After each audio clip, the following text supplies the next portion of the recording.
આપ જોઈ રહ્યા છો GTPL ગુજરાતી. જ્યોતિષ અને વિજ્ઞાનનો અનેરો સંગમ એટલે જ્યોતિષ ગુરુ डॉक्टर पंकज नागर. दुनिया में जो अदृश्य है वही सबसे बलवान है, जैसे कि स्वयं भगवान, और दूसरे हैं ग्रह के स्वरूप में राहु महाराज. अगर हम भगवान की पूजा करते हैं और शक्तिशाली बनते हैं तो क्यों न राहु की भी पूजा करें और शक्तिशाली बने. आज आपको एक प्रयोग दिखाता हूँ. एक छोटे से कटोरे के अंदर थोड़ा सा पानी भर के उसके अंदर 10 बूंद नील के, जिसको इंग्लिश में बोलते हैं अल्ट्रामरीन या इंडिगो, गुजराती में जिसको बोलते हैं गड़ी, उसके साथ 7 जौ के दाने भी डालिए, जिसको इंग्लिश में बोलते हैं बार्ले, और 7 दाने सरसों के भी उसके अंदर मिक्स कीजिए. उसके बाद में आपके मंदिर की जगह पर बैठ के पानी का कटोरा आपके सामने रख के ओम ब्राम ब्रीम ब्रोम सह राहवे नमः ये मंत्र की एक माला कीजिए. बाद में उस पानी को अपने सर के ऊपर से 7 बार उल्टा घुमा के बाहर जाके किसी गंदी नाली के अंदर डाल दीजिए. डॉक्टर पंकज नागर को जरूर बताना. आपका कल्याण सिर्फ और 101 दिन के अंदर हो जाएगा. मेरी शुभकामनाएं और आशीर्वाद आपके सामने. नमस्कार. ज्योतिष एक विज्ञान. नमस्कार दर्शक मित्रों, ज्योतिष एक विज्ञान कार्यक्रम में હું અશોક મોદી અને મારી સાથે જ્યોતિષ ગુરુ ડોક્ટર પંકજ નાગર આપનું સ્વાગત કરીએ છીએ અને આપ નિહાળી રહ્યા છો અમારા GTPL ગુજરાતની વિશેષ રજૂઆત. પંકજભાઈ, આપનું સ્વાગત છે કાર્યક્રમમાં. નમસ્કાર અશોકભાઈ. નમસ્કાર મારા વહાલા દર્શક મિત્રો. આજે જ્યોતિષ એક વિજ્ઞાનમાં સંશોધનની ક્ષિતિજે ગ્રહોની નજીક જઈ 27 નક્ષત્રોની શોધખોળ કરી બ્રહ્માંડમાં અમારા પ્રિય એન્કર અશોકભાઈ મોદી, કેમેરામેન અમારા શૈલેષભાઈ, ધર્મેશભાઈ, અપૂર્વભાઈ અને લાઇટના પ્રકાશ વચ્ચે અમારા પ્રવીણ કાકા, આ બધાની હાજરીમાં ગ્રહોની સાથે તમારી સાથે કેટલીક અદ્ભુત અવનવી વાતોની સફરે ઉડીએ. બિલકુલ પંકજભાઈ, ફરીથી આપનું સ્વાગત છે અને ખૂબ જ આજે સુંદર ટોપિક સાથે આપણે ચર્ચા કરવી છે. દર્શક મિત્રોના સવાલ પણ છે કે જાતકની જન્મકુંડળીમાં જે આપણા ગ્રહો છે એ કઈ રીતે દોષ કરતા હોય છે, નડતા હોય છે. તો આપણે જે બધા જ ગ્રહોની એક એનાલિસિસ કરીશું, એની ચર્ચા કરીશું અને ખરેખર આ ગ્રહો નડે છે કે નહીં, અને એ જો નડતા હોય તો એના આપણે શું એના પ્રયોગો કરી અને એને ચોક્કસ એના અવેરનેસ કરીશું. તો દર્શક મિત્રો, ભારતીય જ્યોતિષમાં આપણે જોયું છે કે જે ગ્રહો છે, નક્ષત્રો છે અને જે ભાવ છે કુંડળીના, એ ખૂબ જ આધારિત હોય છે એક જ્યોતિષી માટે. અને એમાં જે ગ્રહોની અસરોનો પ્રભાવની વાત છે તો એમાં 7 ગ્રહો અને 2 છાયા ગ્રહો, એની આપણે ચર્ચા કરવી પડે પંકજભાઈ. અને જે પ્રમાણે એનાલિસિસ કરીશું આપણે દરેક ગ્રહોની કે ભાઈ એમાં એ ગ્રહ શેનાથી સંબંધિત છે અથવા તો એમાં આપણે કઈ બાબતો જોવી જોઈએ, તો એને લઈને બધી આપણે ટોટલ ચર્ચા કરીશું. અને પંકજભાઈ, શરૂઆત કરીશું આપણે સૂર્યગ્રહથી. તો સૂર્યગ્રહની જે વાત છે કે જાતકની કુંડળીમાં એ કઈ રીતે બાધા કરે અથવા તો નડતું હોય, તો એની એક એનાલિસિસ કરીશું.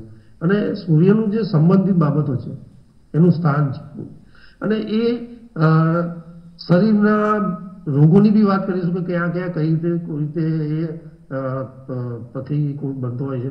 તો સૂર્યથી શરૂઆત કરીએ સર. ટોટલ ગ્રહ દોષ નિવારણ. બિલકુલ.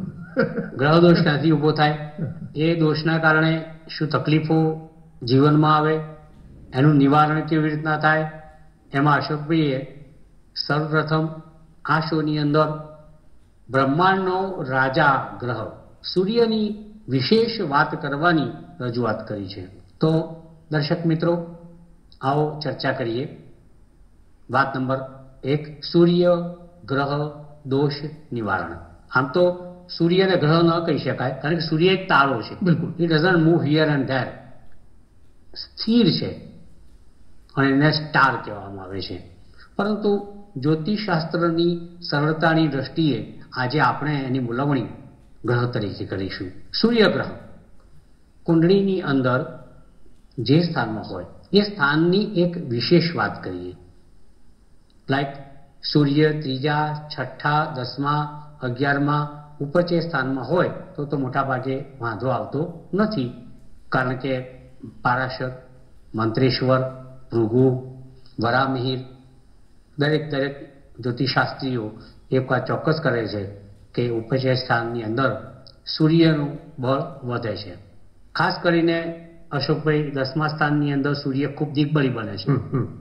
10મા સ્થાનમાં જે જાતકને સૂર્ય આવેલો હોય તો એવો જાતક પોતાની ભર યુવાનીની અંદર ઝળહળે છે. એની કારકિર્દી જાણે આમ પોલિશ મારેલી કારકિર્દી હોય અને સુંદર મજાનો પોલિશ કરેલો હીરો હોય એવી એની કારકિર્દી હોય છે.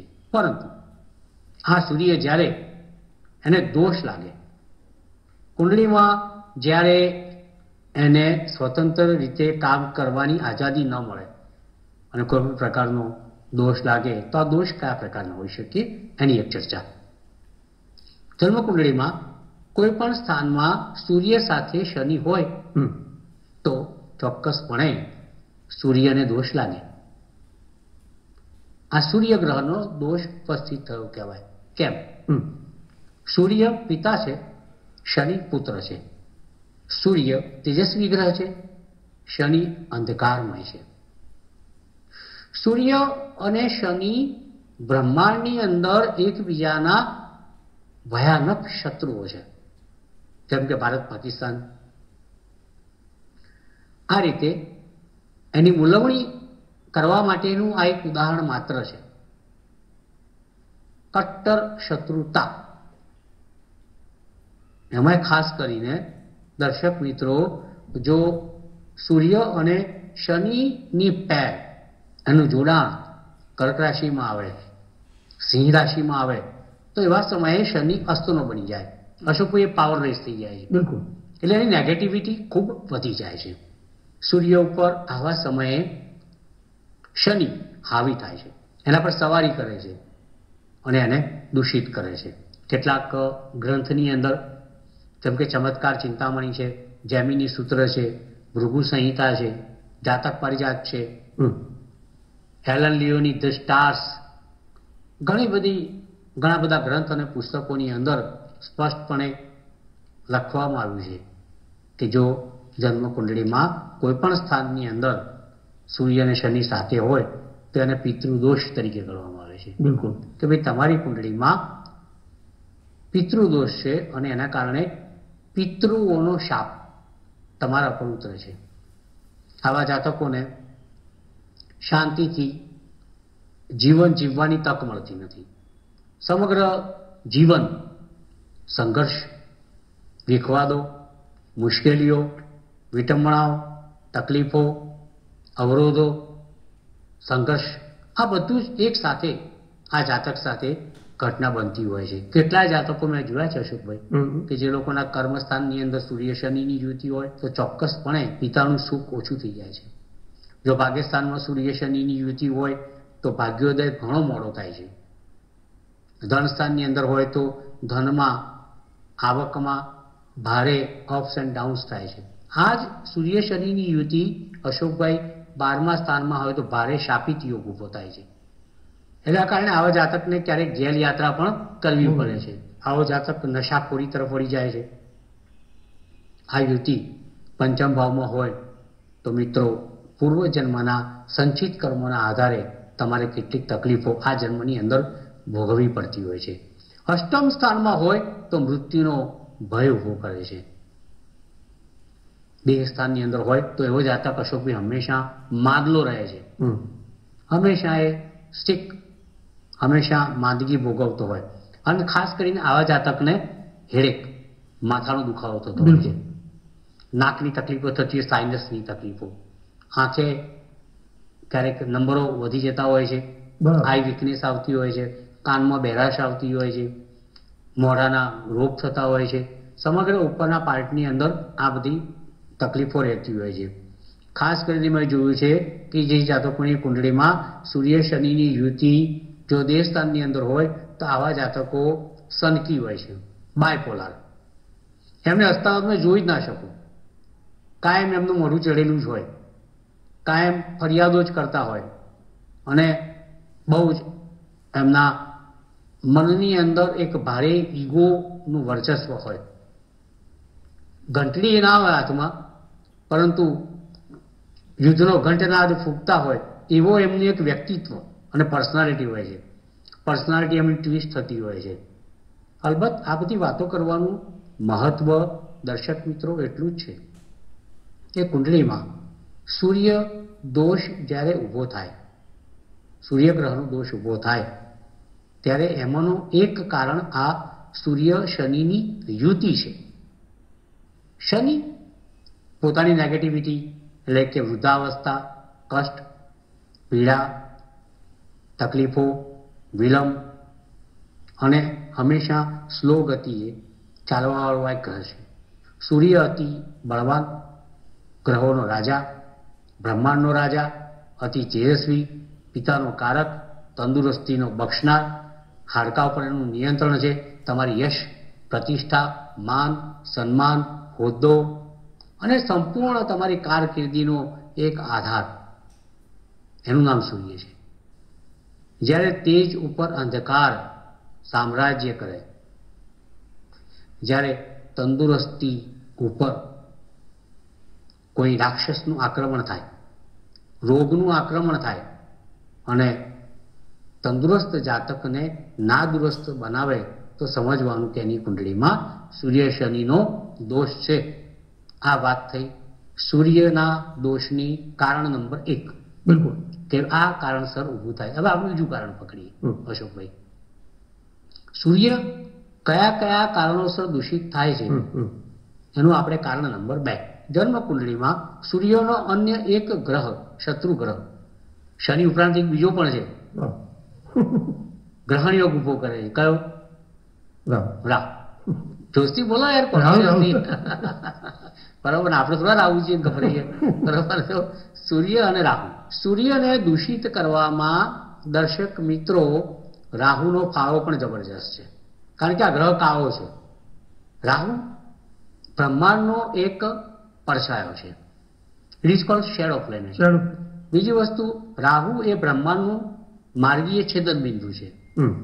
ત્રીજી વસ્તુ કે રાહુ જ્યારે અમૃત પીવા ગયેલો ત્યારે એની ચાડી સૂર્યચંદ્રએ ખાધેલી વિષ્ણુ ભગવાન આગળ, એટલે કુંભમાંથી થોડુંક અમૃત એ પી ગયા. એટલે આજે રાહુની ચર્ચા આપણે એટલા માટે કરીએ છીએ કે એ પૌરાણિક જમાનામાં રાહુ મહારાજ થોડું અમૃત ચાટી ગયા, એટલે આજે આપણે એમને શોમાં વારંવાર એની ચર્ચા કરવી પડે છે. કારણ કે એ અમૃત, એ અમરત્વનું અમૃત પી ગયેલા. હવે આ રાહુ સૂર્યનો મહાપ્રતિદ્વંદી, જાણે ભારત અને ચાઇના. તમને એવું લાગે કે સાહેબ આ બંને ગ્રહો જ્યારે એકબીજા સાથે જોડાય ત્યારે ખરેખર માણસની કારકિર્દી પર જોડા વાગે, જૂતા વાગે, એનો મતલબ. બિલકુલ બિલકુલ. કારણ કે સૂર્ય પોતે એક એવો ગ્રહ છે કે જેને પ્રતિષ્ઠા, માન, સન્માન, તંદુરસ્તી, તેજ, પ્રકાશ, સામ્રાજ્ય અને કિંગડમ ગમે છે. જ્યારે રાહુ છે એ કિંગડમને તોડે છે. રાહુ કિંગડમ પર એક ગ્રહણ દોષ લગાવે છે, એક્લિપ્સ ઊભું કરે છે. બ્રહ્માંડમાં જ્યારે જ્યારે સૂર્ય ઉપરથી રાહુ પસાર થાય, આગળ સામેથી પસાર થાય, ત્યારે સૂર્ય મહારાજને, ભલે રાજા હોય, મહારાજા હોય, પણ એમને એક કારણ વગરની તકલીફ આપે છે. મૂળ કારણ એટલું જ છે કે તમે ગમેલા તેજસ્વી હો, પણ તમારા ઉપર જ્યારે પડછાયો આવે ને ત્યારે તમે ઢંકાઈ જાઓ. હું અહીં ચર્ચા કરું છું, પણ મારા પર આવતી આ લાઈટ બંધ થઈ જાય તો હું દેખાવાનું બંધ થઈ ગયું.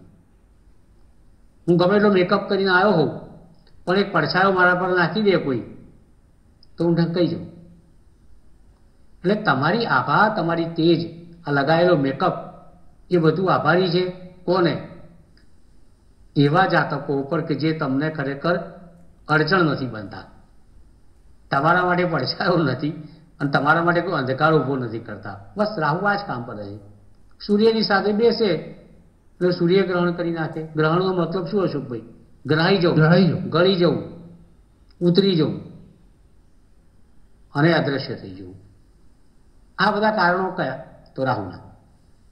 તો જ્યાં જ્યાં જે કુંડળીમાં કોઈ પણ સ્થાનની અંદર સૂર્ય રાહુની યુતિ અશોકભાઈ અને દર્શક મિત્રો થાય તો એને આપણે સૂર્યગ્રહણ યોગ કહેવામાં આવે છે.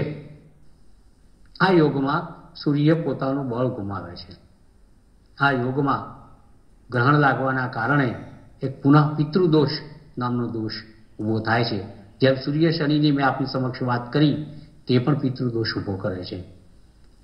સૂર્ય રાહુની વાત કરી એ પણ પિતૃદોષ ઊભો કરે છે. તો સૂર્ય માટે આ બે દોષ બહુ તેને કહેવાય કે વિવાદાસ્પદ દોષ છે કે જે દોષની અંદરથી સૂર્ય રાજા હોવા છતાં પણ બહાર નીકળી શકતો નથી. આ બંને યોગ પિતૃદોષ તો ઊભા કરે જ છે. ઉપરાંત આ દોષની અંદર, આ સૂર્ય દોષની અંદર જે જાતકો આવતા હોય એ જાતકોની જીવન જીવવાની પદ્ધતિ ખૂબ જ આકરી બની જાય છે. દરેક ફિલ્ડની અંદર ક્યાંક ને ક્યાંક કસોટી, દરેક પ્રસંગની અંદર સોટી. એનું નામ આ સૂર્ય શનિની યુતિ, સૂર્ય રાહુની યુતિ અર્થાત શાપ યોગ, શાપિત યોગ, અગર તો જેને તમે પિતૃદોષ યોગ કહી શકો છો. સૂર્ય સાથે કેતુ જોડાય તો પણ નાના મોટા પ્રશ્નો ઉપસ્થિત થાય છે. સૂર્ય દૂષિત થાય છે. સૂર્ય સાથે ન ગમતા ગ્રહો જોડાય તો પણ એના માટે દોષ ઊભા કરે જ છે. ઘણી કુંડળીમાં અશોકભાઈ તમે જોયું હશે સૂર્ય શુક્ર જોડાય એટલે પ્રેમ લગ્નની ભાગાભાગી ને સૂર્ય ઉપર કલંક આવે શુક્રનું ને. પણ અલબત્ત એ ગ્રહ યોગ નાનો સરખો છે. એમાં કંઈ સૂર્ય માટે કોઈ મોટો દોષ ઉપસ્થિત થતો નથી મને એવું લાગે છે. પણ મેઇનલી જે છે સૂર્ય શનિની યુતિ અને સૂર્ય રાહુની યુતિ આ એક પ્રકારનો પિતૃદોષ પણ હું કહીશ. અને જે સ્થાનમાં બેસે એ સ્થાનમાં ચોક્કસપણે નુકસાન કરનારા આ બંને યોગ, વિયોગ, સંજોગ જે કંઈ કહો એ હું ચોક્કસ તમને કહી શકું એમ છું. હવે આપણે અશોકભાઈ આ દોષના નિવારણ, વાહ ત્યાં વાત નિવારણ.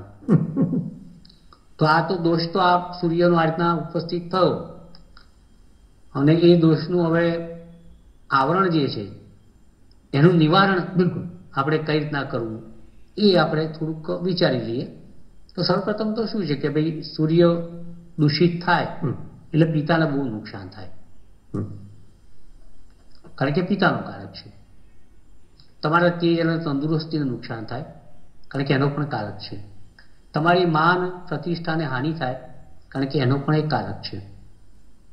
સૂર્ય જ્યારે દૂષિત થાય ત્યારે તમને કોઈ પણ ઊંચા હોદ્દા ઉપરથી પદભ્રષ્ટ કરે એનું કારણ પણ આજ સૂર્ય શનિની યુતિ, સૂર્ય રાહુ કેતુની યુતિ હોઈ શકે છે. તો સૌપ્રથમ આ યુતિની અંદર આપણે વિચારવાનું એ છે કે સૂર્ય બળવાન કેવી રીતે બને.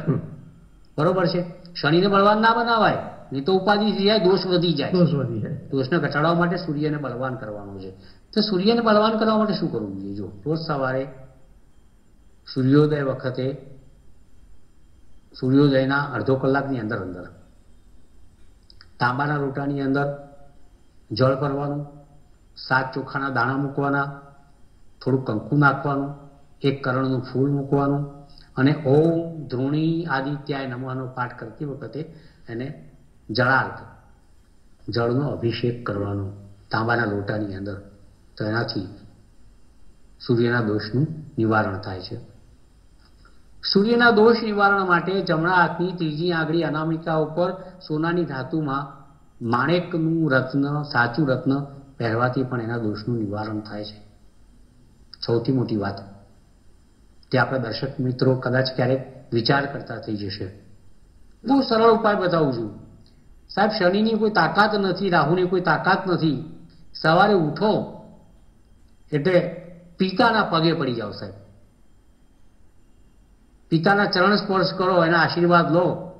તો આનાથી મોટું તો સાહેબ સૂર્યને ખુશ કરવાની એક પણ પદ્ધતિ નથી. કારણ સૂર્ય પિતા છે અને ઘરમાં જ સૂર્ય છે સાહેબ, અને એનું નામ પિતા છે. જ્યાં ઘરમાં જ પિતા હાજર હોય, જ્યાં ઘરમાં જ સૂર્ય હાજર હોય તો બહાર લોટો લઈ જવાની પણ જરૂર નથી, એટલે જળ ચડાવવા માટેની વાત છે, બરોબર. તો એની પણ જરૂર નથી.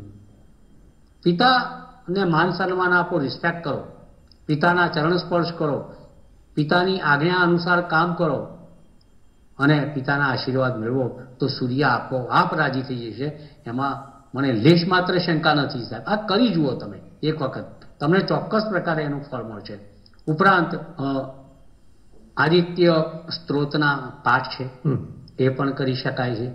સાથે સાથે સૂર્યના જેટલા પણ મંત્ર છે, આદિત્ય ભાનુ ભાસ્કરમ રવિ સૂર્ય દિવાકરમ ખટનામ સમરમ નિત્યમ દુઃખ દરિદ્ર નસ્તમ, સૂર્યના 6 નામ છે. એ 6 નામનું તમે સ્મરણ કરો રોજ.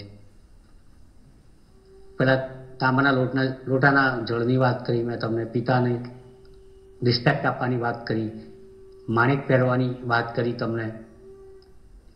સાથે સાથે સૂર્યને વધારે ખુશ કરવા માટે તમારા કપાળના આ ત્રીજા નેત્ર ઉપર, તેને આજ્ઞાચક્ર કહેવામાં આવે છે, ત્યાં કેસર, હળદર અને ચંદન એને બરોબર મિક્સ કરી અને આ 2 આંગળી વડે અહીંયા ચાંદલો કરો, તો એનાથી પણ તમારો સૂર્ય જળ હળે છે. અને સૂર્ય જળ હળશે તો સૂર્ય દોષનું નિવારણ થશે, અને સૂર્ય દોષનું નિવારણ થશે તો આનંદ, સુખ, સમૃદ્ધિ, યશ, નામ, પ્રતિષ્ઠા, તંદુરસ્તી, પિતા, ધર્મ, કર્મ, અને એક માત્ર ઘરમાં નહીં, માત્ર સમાજમાં નહીં, પણ પૂરા દેશની અંદર તમે સૂર્યની જેમ ઝળહળશો અને તમારું નામ બહુ જ જબરજસ્ત બનશે, એમાં લેશ માત્ર શંકા નથી. આ વાત થઈ ગ્રહ નિવારણ દોષમાં સૂર્ય દોષ નિવારણ નિવાતો. આવો હવે અશોકભાઈના હુકમનામાની રાહ જો. પંકજભાઈ, આપનો વિશેષ આભાર કે જે બ્રહ્માંડનો અતિ મહત્વનો ગ્રહ જે સૂર્ય જે પ્રકાશિત કરવાનો ગ્રહ છે, અને એ ક્યારે જાતકની જન્મકુંડળીમાં એ ક્યાંક દોષ બને છે અથવા તો ક્યાંક પ્રતિકૂળ બાબતો કરે છે, તો એ ક્યારે અને કેવી રીતે નડે છે એની જે યુતિ થાય છે અમુક સ્થાનમાં ગ્રહો સાથે, જેમ પંકજભાઈએ કીધું કે સૂર્ય સાથે શનિ હોય, રાહુ હોય, કેતુ હોય, આ બધી બાબતો કેટલીક અવરોધ પ્રતિકૂળ બાબતો કરતી હોય છે, એની તમે પંકજભાઈ ખૂબ સુંદર વાત કરી.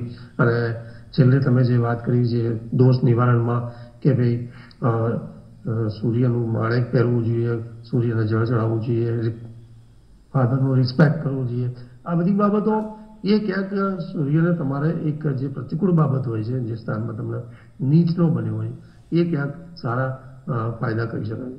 પંકજભાઈ, મને એવું લાગે છે કે આખો એપિસોડ આપણે સૂર્યના ઉપર જ એક વાત થઈ ગઈ છે, પણ બીજા જે ગ્રહોની વાત કરીશું એ ચંદ્રથી નેક્સ્ટ એપિસોડમાં પણ વાત કરીશું કે જ્યારે ચંદ્ર ક્યારે દોષ કરતો હોય છે કુંડળીના જાતકની જન્મકુંડળીમાં, એની પણ વાત કરીશું, એનાલિસિસ એક ફેરલી કરીશું. પણ આ મુદ્દે જો આપના કોઈ પ્રતિભાવ હોય, આપના પ્રશ્નો હોય, તો જે સ્ક્રીન ઉપર જે નંબર છે એની પર ચોક્કસપણે આપ કાર્યક્રમમાં મોકલી શકો છો. આપણે હજી દરેક ગ્રહની વાત કરીશું અને એમાં આપણે દરેક ગ્રહમાં આપણે પંકજનું ડેપ્થલી પ્રેડિક્શન લઈશું. અત્યારે રજા આપશો. નમસ્કાર. નમસ્કાર. જ્યોતિષ એક વિજ્ઞાન કાર્યક્રમ અંતર્ગત સટીક ઉત્તર અને માર્ગદર્શન આપશે જ્યોતિષ શાસ્ત્રી ડોક્ટર પંકજ નાગ. આપ આપણા સવાલોની સાથે પોતાનું નામ, જન્મ તારીખ તેમજ જન્મકુંડળી સહિતની માહિતી વોટ્સઅપ કરી શકો છો અમારા આ નંબર પર. આપના પ્રશ્નોના ઉત્તરો ડોક્ટર પંકજ નાગર આપશે. કાર્યક્રમ જ્યોતિષ એક આપ જોઈ